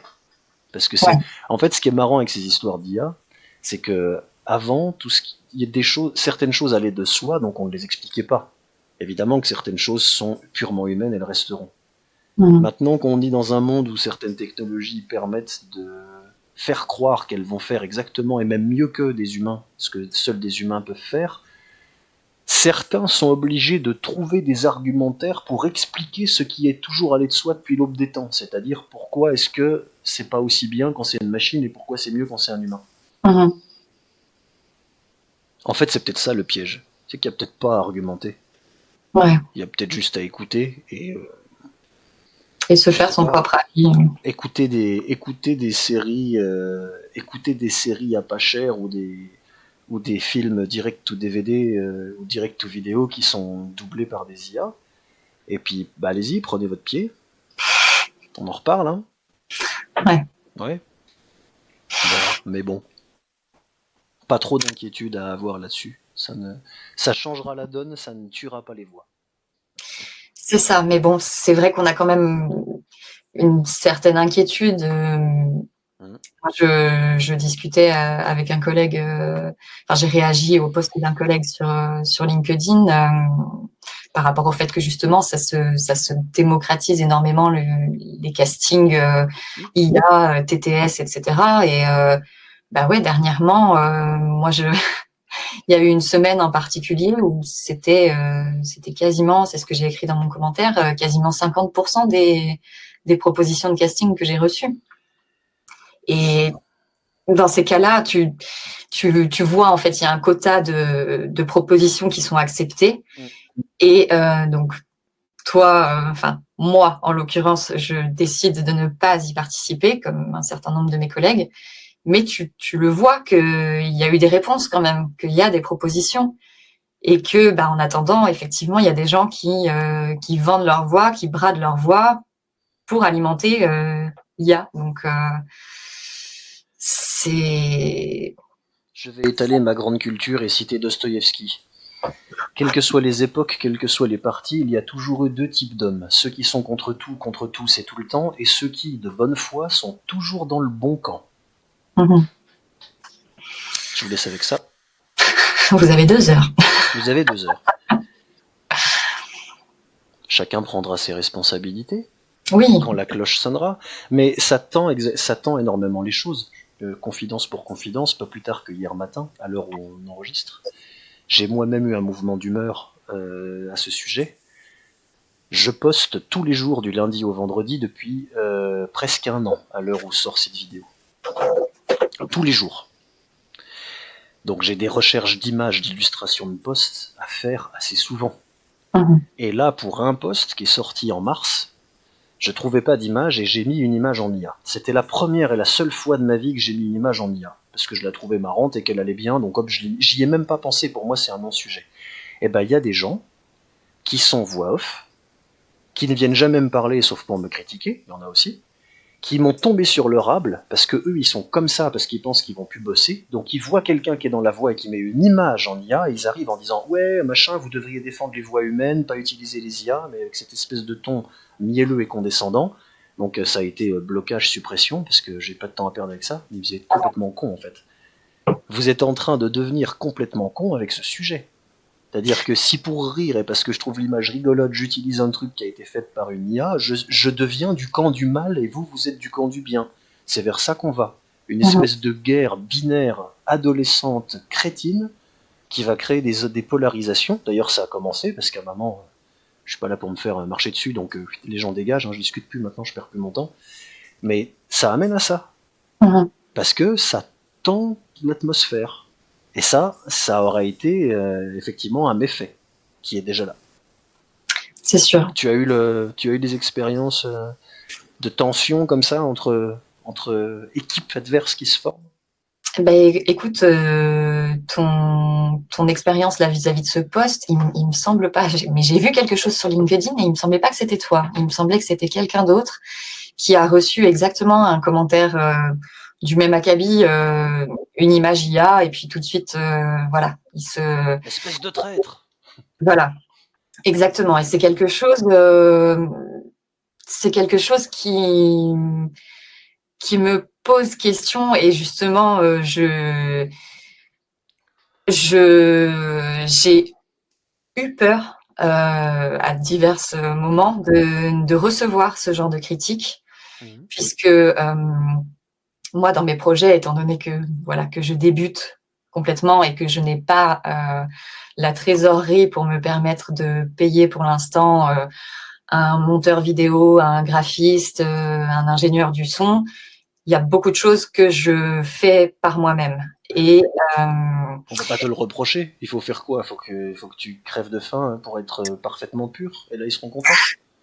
C'est ça. Mais c'est malfaisant, sous couvert d'être du camp du bien. En réalité, c'est ça que je veux amener. Après, en fait, j'ai la sensation de ne pas choisir de camp, tu vois, puisque évidemment, je soutiens tous les artistes, peu importe que ce soit au niveau de la comédie, de la musique, de la composition, du graphisme, etc. Mais il faut avoir les moyens de payer décemment ces professionnels, chose que je n'ai pas pour l'instant. Mais c'est pas parce que, il va bien falloir que je réussisse à travailler pour pouvoir avoir les fonds pour pouvoir engager des personnes dont c'est le métier et qui sont pleinement compétentes. Donc oui, effectivement, j'utilise l'IA. Et une grande partie de mes visuels, une grande partie, disons peut-être à 50-50, puisque je fonctionne aussi, peut-être comme toi, avec des banques d'images libres de droit, etc. Ah oui, je paye pas des photographes tous les jours pour illustrer mes posts LinkedIn. C'est ça, c'est ça. Je fais sur Pixabay. J'ai pas tout à fait que ça non plus. C'est pas je suis pas ghostwriter, c'est pas mon métier non plus, tu vois, non. C'est ça. C'est des raisonnements de puceaux de 20 ans qui ont des visions du monde binaires, les gentils contre les méchants. C'est comme des écolos militants qui te jettent des cailloux parce que tu roules en voiture. C'est des gens qui ne sont pas là où ils voudraient être dans la vie. Et parce qu'ils sont pas là où ils voudraient être, il faut que le monde brûle. Ouais. Il faut qu'il y ait un ennemi identifiable à qui faire des reproches. Donc pour ces gens-là, toujours un petit mot gentil, allez vous faire enculer. Ouais. Non, mais en fait, je pense qu'il faut pas que c'est ça qui est compliqué, que les gens oublient que c'est un outil et que tout dépend de la manière dont on s'en sert, en fait. Et que oui, il y a des dérives, effectivement, mais que c'est pas à diaboliser absolument à tout niveau. Si, J'apprends énormément avec l'IA. On pourrait, ça s'argumente. On pourrait être totalement contre. Mais il y a une différence entre un positionnement idéologique argumenté et la criminalisation des personnes. Parce qu'on a besoin de vidanger ces émois internes survoltés et qu'on s'essuie sur le visage des autres dans le virtuel avec grand courage et absence de responsabilité. Hein. C'est surtout ça qui m'agace. Ça n'a rien à voir. On est passé d'un sujet de société impliquant et grave qui demande des intelligences et de la concertation à une guerre de religion et une chasse aux sorcières. Et quelle université vous avez faite pour arriver à la conclusion brillante que le bon raisonnement à faire, c'était de vouloir détruire ceux qui sont du camp d'en face? De tous les tyrans du monde pensent comme vous, quoi. Donc c'est pas la question de savoir si vous êtes pro ou anti-IA. Je veux dire, c'est déjà à aucun d'entre nous n'est posé la question. Les GAFAM, je sais pas comment faut dire, mais en tout cas, l'IA, elle est là. Comme l'électricité un moment est arrivée, comme Internet est arrivé, depuis quand on arrête un TGV avec le bras? Je veux dire, on se bat pour ce qu'on croit juste et on fait exister ce qu'on a en nous, même si ça va à rebours de la mode du moment, parce que c'est ça le courage et les convictions, mais à aucun moment on doit avoir d'ennemis humains. À aucun moment on doit vouloir tuer des gens économiquement, leur faire du mal, les invisibiliser ou leur faire perdre leur travail, parce que là on devient juste un salopard. Ça m'agace de devoir rappeler de telles banalités sur ce sujet, mais c'est important dans notre milieu que ça soit dit, je pense. Oui. Je râle, du coup, c'est pas qui. Des fois, il faut. Mais tu sais, il y a beaucoup de gens, moi j'ai peur que beaucoup de gens qui sont faits pour ce métier n'osent pas s'y lancer en se disant de toute façon dans 4-5 ans c'est mort. Et c'est une vraie question. J'ai bientôt encore d'autres interviews avec des comédiens de doublage qui sont spécialisés là-dedans depuis longtemps. J'attends que eux me disent, est-ce que vous pensez qu'en 2030-2035, le doublage, cette exception culturelle française dont on peut légitimement être si fier, aura disparu, aura été transformé, aura été préservé? Vous qui êtes dedans, c'est pas mon cas, dites-le nous. Qu'est-ce que vous en pensez? Argument, fait, analyse. Et pas j'aimerais que ou je ne supporte pas que. Parce que sinon on part dans le pathos total et les balles vont commencer à fuser, quoi. Donc si vous voulez faire voix off, faites voix off. L'IA, on s'en fout. C'est ça. Il y a 20 ans, moi quand je bossais dans l'édition, au début, on nous disait la tablette électronique arrive, c'est la mort du livre. Résultat, les achats de livres en Europe ont augmenté de 80% dans la décennie 2010. Comme quoi. Et aujourd'hui, les gens qui lisent sur tablette électronique... Voilà. Donc des fois aussi, les choses font peur et c'est des ombres chinoises. Ça peut arriver. On verra dans quelques années. Tu me laisses beaucoup trop parler et tu ne fais pas assez ta promotion. Ouais. Comment est-ce qu'on peut te soutenir, Kali? Comment on peut aller voir tes futurs projets, trouver ton travail, te faire travailler? Quelles sont tes adresses, les choses dont tu veux nous parler? Alors, vous pouvez retrouver mon travail sur mon site internet, fraîchement créé, à l'heure actuelle. Donc, quand ça sortira, normalement, il devrait être bien rodé, plus alimenté, avec plus d'extraits. Donc, l'adresse, c'est calliope-voixoff.com. Et vous pouvez également me retrouver sur mes réseaux sociaux, donc LinkedIn, Facebook et YouTube, Calliope Productions. Et pour Instagram, c'est la même chose, mais il y a des tirets du 8 entre chaque mot. Donc, Cali-Op-Production. Et puis, oui, pour me soutenir, le mieux, c'est de faire appel à moi pour vos projets. J'ai mes préférences, mais je suis avide de découvrir énormément de choses différentes et de personnes différentes. Donc, j'accueille les projets avec plaisir. Et puis, oui, sinon, si vous avez écouté mon travail, que mon travail vous plaît, n'hésitez pas à me soutenir sur les réseaux, à partager ou simplement à parler de moi autour de vous. Et puis, ça sera déjà très bien. Et je vous en remercie. On fera ça. Et je mettrai en lien de la vidéo en dessous dans la description les adresses pour te trouver. Pour conclure, et avant que je ne te demande la toute dernière chose, as-tu en tête éventuellement des choses importantes qui peut-être te sont venues en cours de discussion, que tu aimerais évoquer et qu'on aurait omis d'évoquer?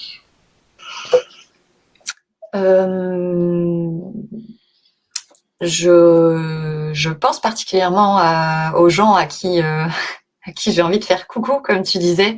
Et que c'était ma dernière question. Donc. C'est vrai, tu vois, je te devance. Du coup, pour attendre cette question-là et pour réfléchir à la précédente, non, je ne crois pas. On a quand même bien balayé le sujet. Donc, du coup, je passe aux remerciements.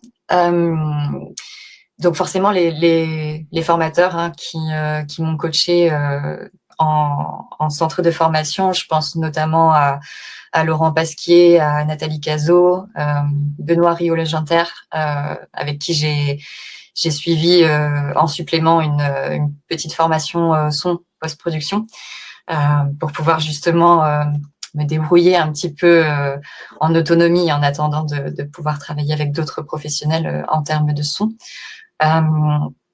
Estelle Hubert, évidemment. Voilà, on lui fait plein de bisous. Pierre Mauboucher aussi, je ne peux pas ne pas le citer. C'est un guide pour nous, honnêtement. Et généreusement, il partage son savoir, ses connaissances et il nous guide sur la voie pour appliquer de bonnes pratiques et respecter le métier, les collègues, les clients. Et oui, si, tiens, ça c'est quelque chose que je m'étais dit. Je parlais tout à l'heure du fait de ne pas savoir quand est-ce qu'on peut se dire professionnel. C'est très compliqué et les tarifs, la tarification, c'est vraiment quelque chose, c'est un gros morceau dans la communauté. Et on a tendance, en tant que jeune voix off, à vouloir, alors pas casser les prix, mais se dire, ok, je débute, personne ne me connaît encore, on m'a pas entendu, je n'ai pas beaucoup d'expérience, je n'ai pas les qualités, la visibilité des collègues qui sont bien installés et reconnus.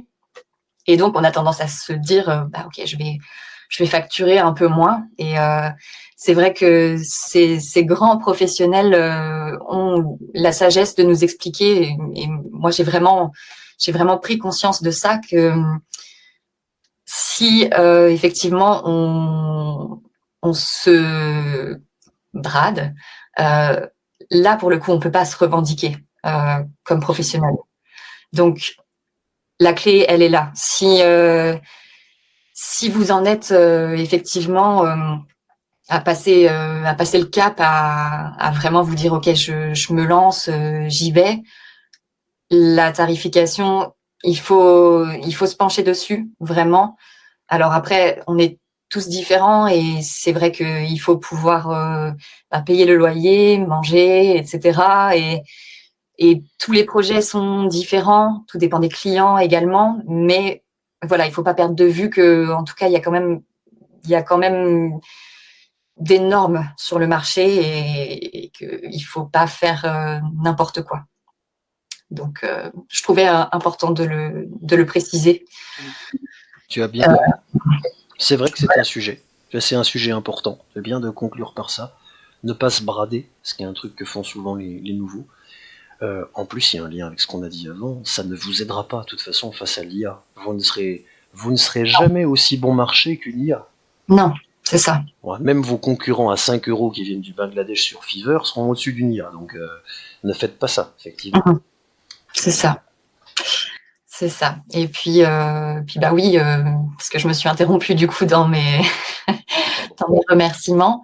Je fais partie comme bien des invités que tu as pu recevoir du Discord Voix Off Collab.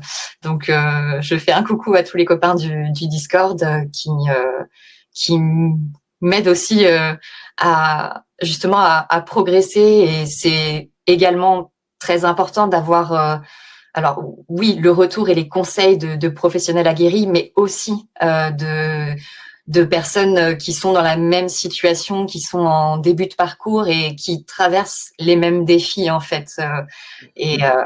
Ça permet le soutien, ça permet l'entraide, etc. Et ouais, un bisou particulier du coup à Christelle Espenel avec qui je travaille régulièrement et qui me file la pêche et souvent un bon coup de main. Donc voilà. Elle est cool, Christelle. Je fais un bisou aussi. Elle a très gentiment relayé des projets aussi que j'ai fait. Elle m'en a parlé. Ouais, voilà. Il y a des gens qui ont des réflexes spontanés alors qu'ils n'ont rien à y gagner, qui en disent long sur qui ils sont. Mm-hmm. Voilà, on le dira comme ça. On vous embrasse tous sur le Discord. Oui. Merci beaucoup. Mais je t'en prie, merci à toi. C'était notre invité du jour, Kali Roup, nouvelle voix off. Vous allez entendre parler d'elle dans les années qui viennent, on n'en doute pas. À la prochaine pour une nouvelle émission. Ça envoie et bonne journée à tous. Salut Kali. Salut. Ça m'aide à m'en souvenir. J'ai besoin de m'en souvenir.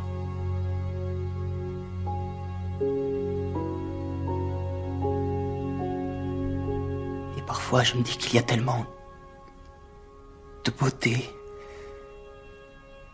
dans le monde que c'en est insoutenable.